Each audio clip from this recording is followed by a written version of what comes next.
Hello student, welcome to my channel V commerce academy, जिथे मी वंदना तुम्हाला शिकवणार आहे अकाउंट हा विषय अत्यंत सोप्या पद्धतीने.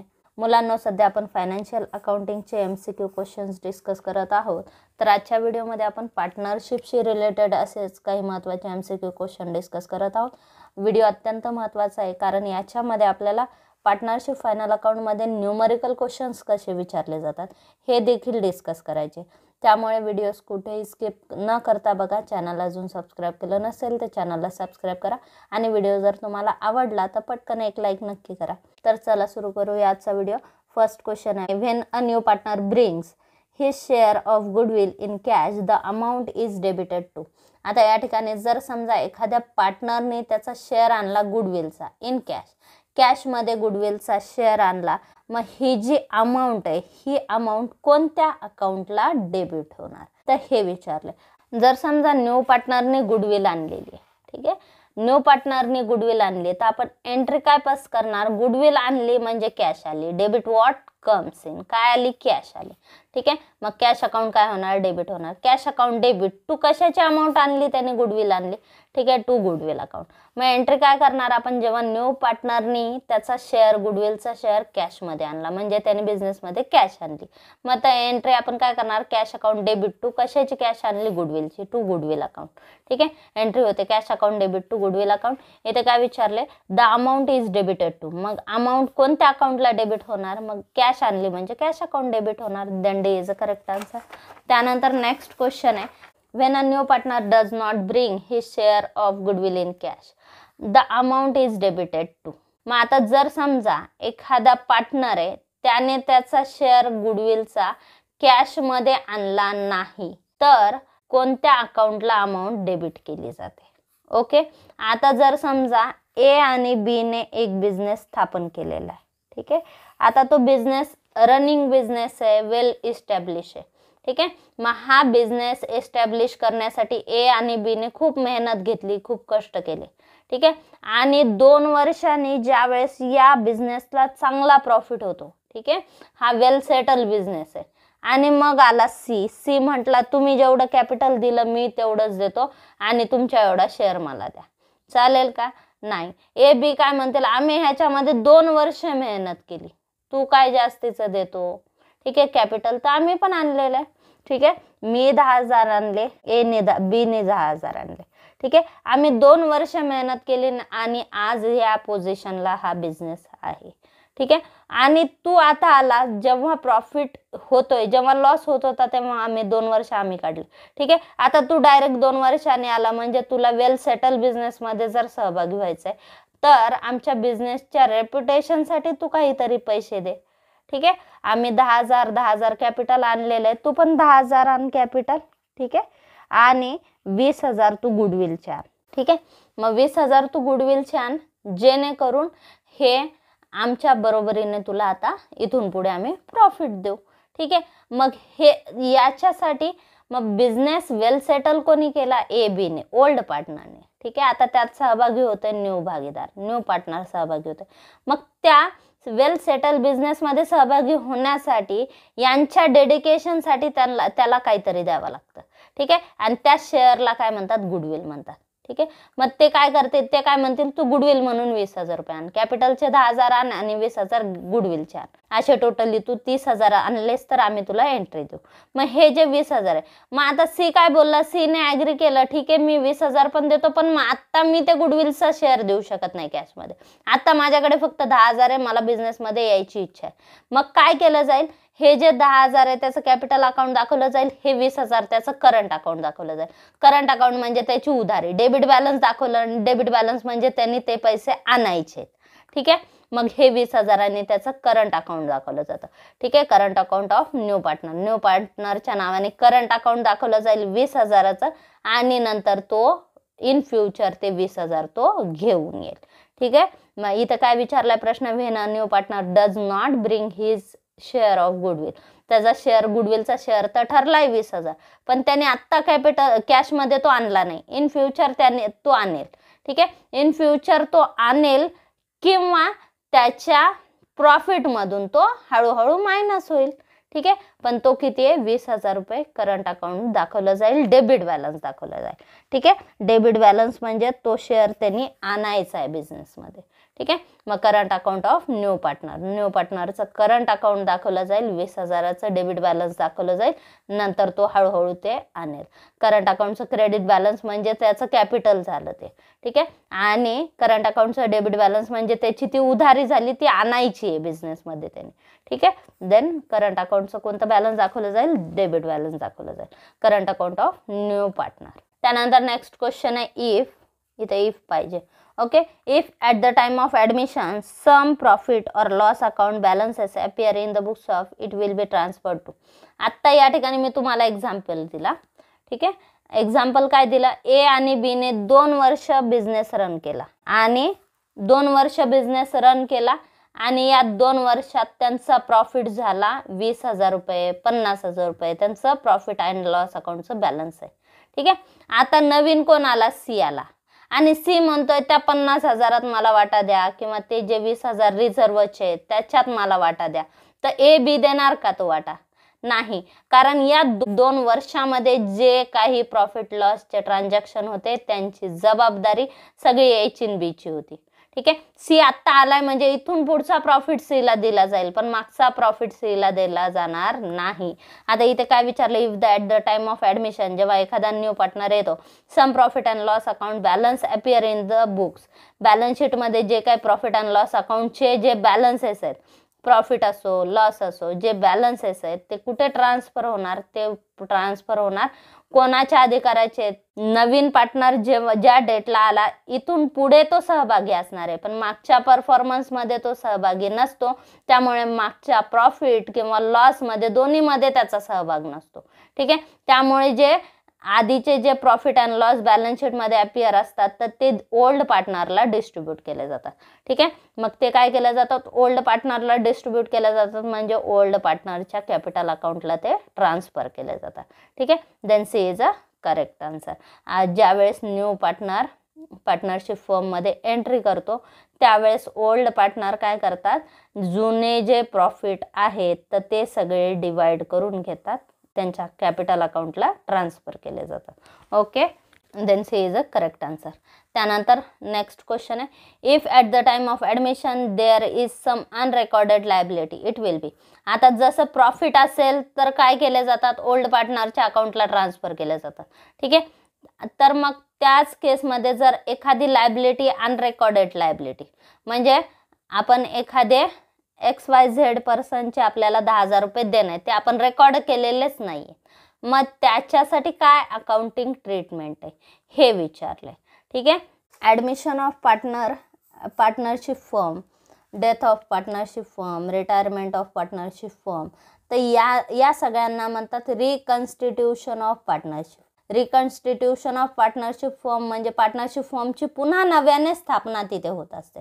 ठीक आहे, आणि त्यामुळे त्या रिकन्स्टिट्यूशन प्रोसेसचा जो प्रॉफिट किंवा लॉस असतो तो फाइंड आउट करण्यासाठी रिव्हॅल्युएशन अकाउंट बनवलं जातं. ठीक आहे, मग तो फाइंड आउट करण्यासाठी रिव्हॅल्युएशन अकाउंट बनवलं. मग आपण इथे जर समजा आपल्या या ठिकाणी ॲडमिशन एखादा नवीन पार्टनर आणला आणि त्याची जी आपण अकाउंटिंग ट्रीटमेंट करतोय तर त्या प्रोसेसमध्ये बिझनेसला प्रॉफिट झाला, लॉस झाला, मग त्यावेळेस काय केलं जातं, असेट्स लायबिलिटीचं रिव्हॅल्युएशन केलं जातं. मग त्या प्रोसेसमध्ये आपल्याला प्रॉफिट झाला, लॉस झाला हे बघण्यासाठी रिव्हॅल्युएशन अकाउंट ओपन केलं जातं. मग हे आहे रिव्हॅल्युएशन अकाउंट. ठीक आहे, रिव्हॅल्युएशन अकाउंट. मग रिव्हॅल्युएशन अकाउंटला लायबिलिटी काय केल्या जातात, अनरेकॉर्डेड लायबिलिटी. ठीक आहे, लायबिलिटीचं बॅलन्स कोणतं असतं, क्रेडिट असतं. मग ती लायबिलिटी कुठे लिहायची, रिव्हॅल्युएशनच्या डेबिटला. मग इथं काय येईल, टू अनरेकॉर्डेड लायबिलिटी. मग आपण याची अकाउंटिंग ट्रीटमेंट काय केलं, रिव्हॅल्युएशनच्या डेबिटला लिहिलं, कारण आपण याची एंट्री काय करणार, unrecorded liability brought in books, entry होते revaluation account debit to new liability account. ठीक आहे, न्यू लायबिलिटी अकाउंट क्रेडिट होईल, रिव्हॅल्युएशन अकाउंट डेबिट होईल. रिव्हॅल्युएशन डेबिट झालं म्हणजे रिव्हॅल्युएशनच्या कुठे पोस्टिंग होणार, डेबिटला. ठीक आहे, देन रिव्हॅल्युएशनच्या आपण कुठे पोस्टिंग केली, रिव्हॅल्युएशनच्या डेबिटला पोस्टिंग केली.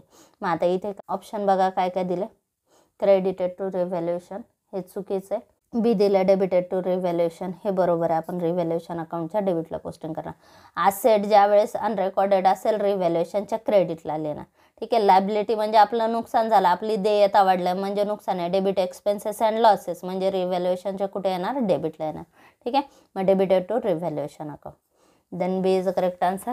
त्यानंतर नेक्स्ट क्वेश्चन आहे, if at the time of admission the revaluation account shows a loss it should be. आता आपण ॲडमिशनच्या वेळेस रिव्हॅल्युएशन अकाउंट आपण बनवलंय आणि तिथे लॉस आलाय. ठीक आहे. लॉस झाला, मग तो लॉस कुठे डिस्ट्रीब्यूट केला जाईल. आता रिव्हॅल्युएशनचा जो लॉस आहे तिथं आपण काय केलं, आपण नवीन रिकन्स्टिट्यूशन करतो आणि बिझनेसमध्ये याच्या आधीचे जे आपण असेट लायबिलिटी रेकॉर्ड केल्या, किमती दाखवल्या, म्हणजे इथपर्यंत आता रनिंग बिझनेसचा या स्टेजला आपण काय केला, प्रॉफिट लॉस काढला. ठीक आहे. किंवा आपल्या ॲडमिशनच्या प्रोसेसचा प्रॉफिट लॉस काढला. तर या प्रॉफिट लॉसवर अधिकार, प्रॉफिट असेल लॉस जरी असेल तरी तो ओल्ड पार्टनरमध्ये डिस्ट्रीब्यूट केला जातो आणि इथून पुढच्या प्रोसेसमध्ये किंवा इथून पुढच्या कामाचा प्रॉफिट न्यू पार्टनरला मिळत असतो. ठीक आहे. पण आत्तापर्यंत रिव्हॅल्युएशन बनेपर्यंत त्याचा प्रॉफिट लॉस हा ओल्ड पार्टनरच्या हक्काचा असतो. ठीक आहे. प्रॉफिट असो लॉस असो ओल्ड पार्टनरला डिवाइड होणार. ठीक आहे. मग आता इथे काय येईल, लॉस आहे. लॉस आहे म्हणजे कोणत्या साईडला येतो, आता इथे हे समजा रिव्हॅल्युएशन अकाउंट. रिव्हॅल्युएशन अकाउंट कोणत्याही साईडचा डेबिटला असतो प्रॉफिट. ठीक आहे. डेबिटला जे बॅलन्स येतं त्याला प्रॉफिट म्हणतात, क्रेडिटला येतं त्याला लॉस म्हणतात. ठीक आहे. मग लॉस कुठे येतो, रिव्हॅल्युएशनच्या क्रेडिटला. मग रिव्हॅल्युएशन अकाउंट इथे क्रेडिट झालं म्हणजेच पार्टनर अकाउंट काय होणार, डेबिट होणार. मग पार्टनरच्या डेबिटला जाणार. पार्टनरच्या डेबिटला कोणत्या पार्टनरच्या, ओल्ड पार्टनरच्या. ठीक आहे. मग ओल्ड पार्टनर अकाउंट काय होईल, debited to old partner capital account आणि कोणत्या रेशोने, ओल्ड रेशोने. त्यांचा जो ओल्ड प्रॉफिट शेअरिंग रेशो आहे त्या रेशोनुसार प्रॉफिट अँड लॉस शेअर होणार. Okay. Then C is a correct answer. आता या ठिकाणी आपण जर समजा रिव्हॅल्युएशन अकाउंट बनवलेलं. ठीक आहे. आता इथं माझ्याकडे एक एक्झाम्पलचं रिव्हॅल्युएशन एक्झाम्पलसाठी मी बनवलेलं, हे रिव्हॅल्युएशन अकाउंट झालं. ठीक आहे. मग हा लॉस ऑन रिव्हॅल्युएशन बघा इथं किती आला, 28,000 लॉस आला. मग हा जो 28,000 लॉस आहे आता इथे क्रेडिटला पोस्टिंग झाली, पुढे ट्रान्सफर होताना ते कसं होणार, पुढे ट्रान्सफर होताना ते क्रॉस ट्रान्सफर होणार, कॅरी फॉरवर्ड. ठीक आहे. इथे क्रेडिटला आलं, पुढे ते डेबिटला जाणार. ठीक आहे. पुढच्या अकाउंटला ते कुठे जाणार, डेबिटला जाणार. ठीक आहे. मग आता पुढे डेबिटला जर पार्टनर्स कॅपिटल अकाउंटला जाणार तर partners old partners capital account काय होणार, इथे डेबिट होणार. ठीक आहे. मग आता इथे ओल्ड पार्टनर्स कॅपिटल अकाउंट काय होणार, डेबिट होणार. Debited to old partners capital account in old ratio. Old रेशोमध्ये रिव्हॅल्युएशनचा प्रॉफिट लॉस हा जुन्या पार्टनरला डिवाइड होतो आणि जुन्या रेशोने डिवाइड होतो. ठीक आहे. Then C is a correct answer. त्यानंतर नेक्स्ट रिव्हॅल्युएशन अकाउंट इज. रिव्हॅल्युएशनला आपण काय करतो, आपण रिव्हॅल्युएशन प्रोसेसचा किंवा ॲडमिशन ऑफ पार्टनर, ॲडमिशन ज्यावेळेस न्यू पार्टनर पार्टनरशिप फॉर्ममध्ये एंट्री करतो त्यावेळेस आपण ॲसेट्स अँड लायबिलिटीचं रिव्हॅल्युएशन करत असतो आणि त्या रिव्हॅल्युएशनमधून बिझनेसला त्या प्रोसेसमध्ये प्रॉफिट झाला लॉस झाला हे फाइंड आउट करण्यासाठी अकाउंट, जे अकाउंट बनवलं जातं ते असतं नॉमिनल अकाउंट. नॉमिनल अकाउंट म्हणजे बिझनेसचा अकाउंट, बिझनेसचा रिझल्ट शो करणारं अकाउंट कोणतं असतं, नॉमिनल अकाउंट.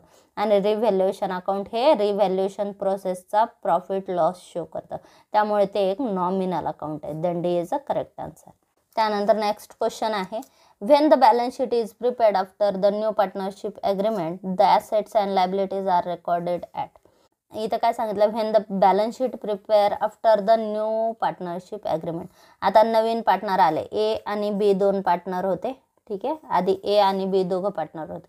ठीक आहे. नवीन पार्टनर आला सी. आता पार्टनरशिप कोणाची झाली, ए बी सी तिघांची. ठीक आहे. आता ह्यांच्यामध्ये ॲग्रीमेंट पण झालेलं आहे. बॅलन्स शीटचं आपण ॲडमिशनची सगळी प्रोसेस पूर्ण झाली, ॲसेट्स लायबिलिटीचं रिव्हॅल्युएशन देखील झालं. ठीक आहे. आणि त्याच्यानंतर आपण आता बॅलन्स शीट प्रिपेअर केली. रिव्हॅल्युएशन केल्यानंतर उदाहरणार्थ ए बी ज्यावेळेस ए बी पार्टनरशिप फॉर्ममध्ये बिल्डिंगची कॉस्ट होती 5 लाख रुपये. आता या बिल्डिंगची कॉस्ट आपण ॲप्रिसिएट केली. ठीक आहे. ॲप्रिसिएट म्हणजे वाढवणे. ठीक आहे. आपण ॲप्रिसिएट 10% केली म्हणजे 10% वाढवली. 10% वाढवली म्हणजे कितीने वाढली, ती 50,000 वाढली समजा. ठीक आहे. 50,000 वाढली.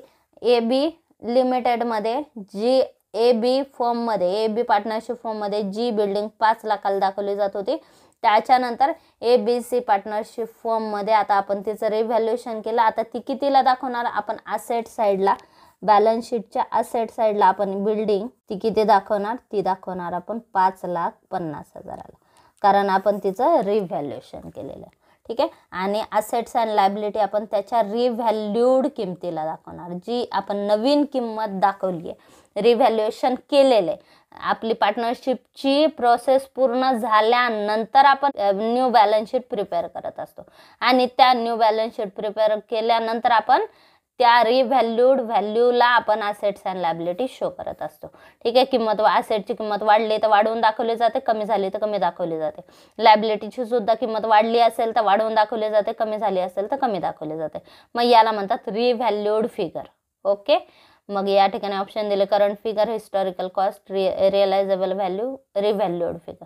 ठीक आहे. देन आपण ज्यावेळेस after admission of new partner agreement ज्यावेळेस पूर्ण झालेलं आहे, सगळं झालेलं आहे, त्यावेळेस न्यू बॅलन्स शीट प्रिपेअर करताना ती रिव्हॅल्यूड फिगर्सवर असेट्स अँड लायबिलिटी शो केल्या जातात. Then B is a correct answer. त्याच्यानंतर नेक्स्ट क्वेश्चन आहे न्यूमरिकल क्वेश्चन विचारलेला. आपल्याला पार्टनरशिप फॉर्मवर प्रश्न विचारताना थेरोटिकल आणि न्यूमरिकल दोन्ही मेथडने विचारले जातात. पार्टनरशिपवर न्यूमरिकल क्वेश्चन विचारणे जास्त चान्सेस असतात, कारण पार्टनरशिपमध्ये भरपूर आपल्याला कॅल्क्युलेशन असतात, जसं की new profit sharing ratio, sacrifice ratio, gain ratio, त्याच्यानंतर प्रॉफिट डिस्ट्रीब्युशन, रिव्हॅल्युएशनचं कॅल्क्युलेशन. या मेथडने पार्टनरशिपवर आपल्याला बरेचसे न्यूमरिकल क्वेश्चन येऊ शकतात. ठीक आहे. त्याच्यामुळे तुम्हाला पार्टनरशिप फॉर्ममध्ये न्यूमरिकल क्वेश्चन्स आपल्याला करणं गरजेचं आहे. तर याचे ऑलरेडी मी व्हिडिओ अपलोड केलेले आहेत. New profit sharing ratio, gaining ratio, sacrifice ratio, तर याचे स्पेशल व्हिडिओ मी अपलोड केलेले आहेत. माझ्या चॅनल पेजला जाऊन तुम्ही कॅल्क्युलेशनचे व्हिडिओ बघू शकता. पार्टनरशिपचे आपण महावितरणच्या पिरियडमध्येच याचे आपण न्यूमरिकल क्वेश्चन ऑलरेडी क्लिअर केलेले होते. तुम्ही सर्व मागच्या प्लेलिस्ट चेक करा, त्याच्यामध्ये तुम्हाला रेशो ॲनालिसिसचे, पार्टनरशिपचे सगळे न्यूमरिकल तुम्हाला तिथे ऑलरेडी महावितरणच्या वेळेस आपण डिस्कस केले होते, तर ते सगळे न्यूमरिकल क्वेश्चन तुम्हाला तिथे मिळतील. वाटल्यास तुम्हाला डिस्क्रिप्शन बॉक्समध्ये देखील मी लिंक त्याची देईल जुन्या व्हिडिओंची, तिथेही तुम्ही जाऊन बघू शकता. तर आता प्रश्न काय विचारला? L&M are partner sharing profits in the ratio 3:2 respectively. N was admitted for 1/5 share of profit. Machinery would be appreciated by 10%. Book value त्याची 80,000 दिले. And building would be depreciated by 20%. 2 lakh book value दिली. Unrecorded debtors ₹1,250 would be brought in to books new and a creditor amounting to ₹2,750 dead and need not to pay anything on this account. What will be profit loss on revaluation? आता या ठिकाणी काय सांगितलं? आधी प्रश्न काय विचारला बघा, what will be the profit on loss revaluation, म्हणजे रिव्हॅल्युएशनचा प्रॉफिट आणि लॉस आपल्याला फाइंड आउट करायला सांगितला. आणि त्याच्यासाठी इन्फॉर्मेशन काय दिले? L&M पार्टनर सांगितले, म्हणजे हे ओल्ड पार्टनर आहे. 3:2 त्यांचा रेशो आहे. N न्यू पार्टनर आलेला आहे, त्याचा रेशो 1/5 शेअर आहे. ठीक आहे. ॲडमिशनची प्रोसेस करताना आपण असेट्स अँड लायबिलिटीचं रिव्हॅल्युएशन केलं. मग त्याच्यामध्ये काय केली? Machinery would be appreciated by 10%. Machinery आपण ॲप्रिसिएट केली 10%. ठीक आहे. 10% मशिनरी ॲप्रिसिएट केली. त्यानंतर बिल्डिंग डेप्रिसिएट केली 20%. त्यानंतर अनरेकॉर्डेड डेटर्स किती सांगितले? 1250. आणि क्रेडिटर्स 2750 क्रेडिटर आहेत, तर ज्याची डेथ झाली आहे आणि त्याला काहीच देण्याची गरज नाही, म्हणजे ज्या क्रेडिटरचे आपले 2,750 रुपये त्याला द्यायचे होते, तर त्याची डेथ झाली ना, आता त्याला आपल्याला काही पैसे द्यायचे नाही. ठीक आहे.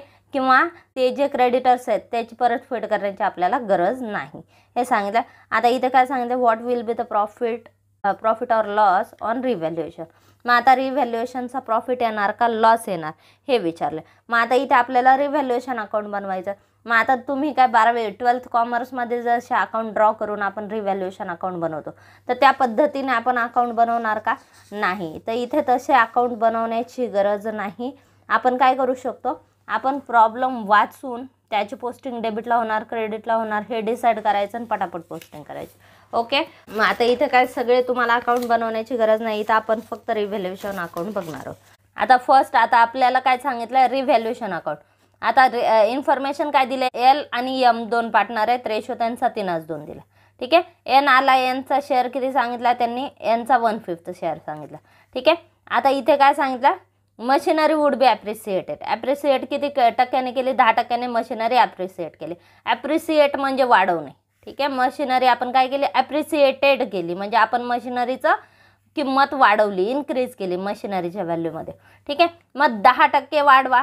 10% वाढवा. 80,000वर 10% किती येतात, 1 0 लपवा, ते आले 10%. ओके, 1 0 कोणत्याही संख्येचा 1 0 लपवला म्हणजे ती अमाऊंट किती येते, 10%. ठीक आहे, म्हणजे 8,000 किती झाले, 10%. म्हणजे मशिनरीची व्हॅल्यू 8,000 वाढली. मशिनरी आपली ॲसेट आहे, ॲसेटची किंमत वाढली म्हणजे आपला फायदा झाला. ठीक आहे, आणि अकाउंटचा रूल काय सांगतं, debit all expenses and losses, credit all income and gain. आणि रिव्हॅल्युएशन एक नॉमिनल अकाउंट आहे, याच्या एक्सपेन्सेस लॉसेस याच्या डेबिट क्रेडिटला आपण पोस्टिंग करत असतो. ओके, मग आता या ठिकाणी मशिनरीची किंमत वाढली म्हणजे फायदा आहे, गेन आहे, and gain will be credited. मग रिव्हॅल्युएशन अकाउंटच्या क्रेडिटला आपण 8,000 घेतले मशिनरीचे वाढलेले. Okay, by machinery account. त्याच्यानंतर आहे building would be depreciated by 20%. Building किती डेप्रिसिएट करायची, डेप्रिसिएटेड बाय 20%. डेप्रिसिएट म्हणजे कमी करायची आता किंमत. ठीक आहे, बिल्डिंगची किंमत कमी करायची किती टक्क्याने, 20%. मग आधी 20% काढा, 1 0 लपवा, ही आली 10%. ठीक आहे, किती आले, 20,000. 20,000च्या दुप्पट करा, ते झाले 40,000. ठीक आहे, म्हणजे 20% रक्कम किती आली, 40,000. आता या ठिकाणी बघा, आपण डेप्रिसिएट केली म्हणजे बिल्डिंगची व्हॅल्यू कमी झाली, 40,000 कमी झाली. ठीक आहे, घटली किंमत. बिल्डिंग ही आपली ॲसेट आहे, प्रॉपर्टी ॲसेटची किंमत कमी झाली म्हणजेच तो काय, लॉस आहे. ठीक आहे, आपण 20% 2 लाखातून 20% रक्कम लेस करणार म्हणजे 40,000 लेस करणार. आता बिल्डिंगची व्हॅल्यू किती झाली, 1,60,000. 2 लाखाची ॲसेट 1,60,000 झाली म्हणजे लॉस आहे आपला. ठीक आहे, किती लॉस झाला, 40,000. मग तो लॉस रिव्हॅल्युएशनला डेबिट करा. मग रिव्हॅल्युएशनच्या डेबिटला घेतलं टू बिल्डिंग 40,000. ओके, त्याच्यानंतर आहे अनरेकॉर्डेड डेटर्स 1,250. अनरेकॉर्डेड डेटर म्हणजे ही आपली ॲसेट आहे. आपले हे रेकॉर्ड केले नव्हते डेटर, आता ते डेटर आपल्या बुक्समध्ये आले. ठीक आहे, आता इथे काय सांगितलं, unrecorded debtor ₹1,250 would be brought in to books new. म्हणजे आपल्या बुक्समध्ये नवीन आले म्हणजेच ते आपण आता रेकॉर्ड केले. 1250ने आपले डेटर वाढले. ठीक आहे, डेटर वाढले म्हणजे ॲसेट आहे. डेटर ही ॲसेट आहे, ॲसेट इन्क्रीज झाली म्हणजे गेन आहे. ओके, म्हणजे आपला तो फायदा आहे किंवा गेन आहे. आणि अकाउंटचा रूल काय सांगतो, debit expenses and losses, credit income and gains. ठीक आहे, मग हे काय गेन आहे आपला, मग तो काय होईल, क्रेडिट होईल. मग इथं बाय घ्या, डेटर्स 1250 झाला. त्यानंतर आहे and a creditor amounting to ₹2,750 dead and need not pay anything. आता या ठिकाणी 27 एक क्रेडिटर होता, आपल्याला त्याचे ₹2,750 द्यायचे होते. त्याची डेथ झाली आणि त्याला आपल्याला काहीच द्यायची गरज नाही, म्हणजे त्याच्या फॅमिलीला काही द्यायची गरज नाही आपल्याला. ठीक आहे, म्हणजे हे 2750 आपल्याला द्यायचे नाहीत. क्रेडिटर ही आपली लायबिलिटी कमी झाली, आपलं देणं कमी झालं. ठीक आहे, आपलं देणं कमी झालं म्हणजेच तो इनडायरेक्टली आपला गेन आहे. ठीक आहे, आणि हा गेन सुद्धा क्रेडिट होणार. मग इथे घ्या बाय डिक्रीज इन क्रेडिटर. ठीक आहे, किती डिक्रीज झाले क्रेडिटर, 2750, म्हणजे आपला तो गेन आहे, फायदा आहे. मग इथे घेतले आपण 2750 झालं.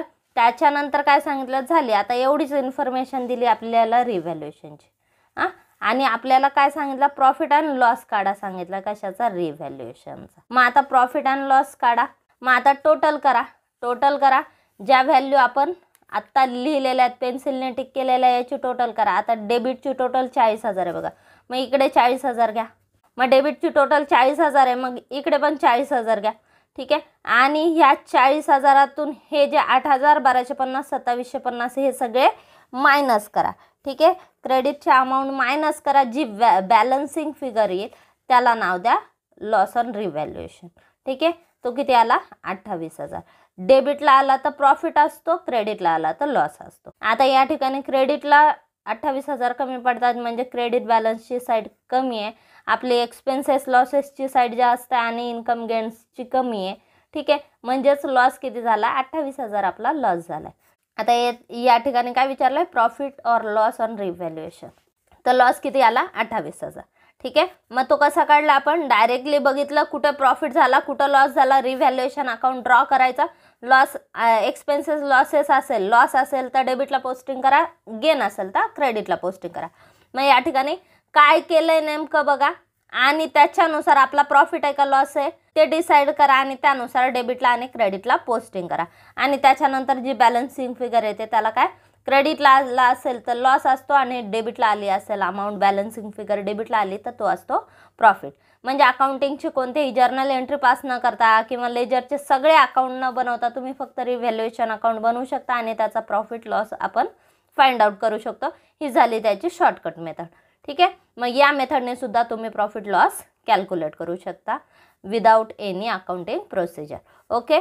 तर आता इथे प्रश्न काय विचारला होता आपल्याला काही इन्फॉर्मेशन दिली त्याच्यावरून आपल्याला प्रॉफिट लॉस रिव्हॅल्युएशनचा फाइंड आउट करायला सांगितला होता. तो किती आला? लॉस आलेला 28,000. आता या ठिकाणी ऑप्शन बघा काय काय दिलेत. लॉस 28,000, प्रॉफिट 28,000, लॉस 40,000 आणि प्रॉफिट 40,000. ठीक आहे. आपला 28,000 लॉस आलेला आहे. Then is a correct answer. त्याच्यानंतर नेक्स्ट क्वेश्चन आहे A and B are partners sharing profit in the ratio 5:4. They admitted C for 1/5 profit for which he paid ₹90,000 against capital and 45,000 against goodwill.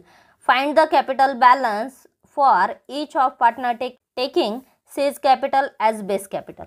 आता या ठिकाणी आपल्याला काय सांगितलं? Cचं capital base capital म्हणून गृहीत धरा आणि सगळ्यांचं कॅपिटल फाइंड आउट करा. आता रेशो बघा, रेशो काय आहे? जुना रेशो 5:4 आहे आणि नवीन रेशो आपल्याला फक्त Cचा दिलाय 1/5 शेअर. ठीक आहे. जुना रेशो दिलेला आहे 1/5 शेअर दिला म्हणजे आपण न्यू प्रॉफिट शेअरिंग रेशो काढू शकतो. ठीक आहे. आणि न्यू प्रॉफिट शेअरिंग रेशो काढून आपण प्रत्येकाचं कॅपिटल बॅलन्स शोधू शकतो कारण आपल्याला बेस कोणाचं घ्यायला सांगितलं? Cचं कॅपिटल बेस म्हणून धरा सांगितलं. ठीक आहे. Cचं कॅपिटल किती आहे? 90,000 त्यांनी कॅपिटलचे आणलेत, 45,000 गुडविलचे आणले. ठीक आहे. हे गुडविलचे हे नाही धरायचे, फक्त 90,000 कॅपिटल म्हणून त्यांनी किती आणले? 90,000. ठीक आहे. मग हे 90,000 बेस धरून आपल्याला ए बी सी तिघांचं कॅपिटल शोधावं लागेल. आता या ठिकाणी बघा, आता याच्यामध्ये अजून एक शॉर्टकट ट्रिक आहे. आता इथे बघा तुम्हाला काय सांगितलं? 90,000 कोणाचं कॅपिटल आहे? Cचं कॅपिटल सांगितलं. इथं ऑप्शनमध्ये बघा Cचं कॅपिटल C मध्ये आणि A मध्ये दोन्हीमध्ये 90,000. ठीक आहे. म्हणजे या दोन्हीपैकी एक ऑप्शन आहे हे कन्फर्म आहे. ठीक आहे. मग आता इथं आधी आपण काय करू? आता आधी कॅल्क्युलेशन करू. तर आता याची कॅल्क्युलेशन कशी होतील बघा. ओल्ड पार्टनर किती आहेत? A आणि B दोघं पार्टनर आहेत, त्यांचा रेशो 5:4 आहे. न्यू पार्टनर C आला 1/5 शेअर त्याचा आहे. ठीक आहे.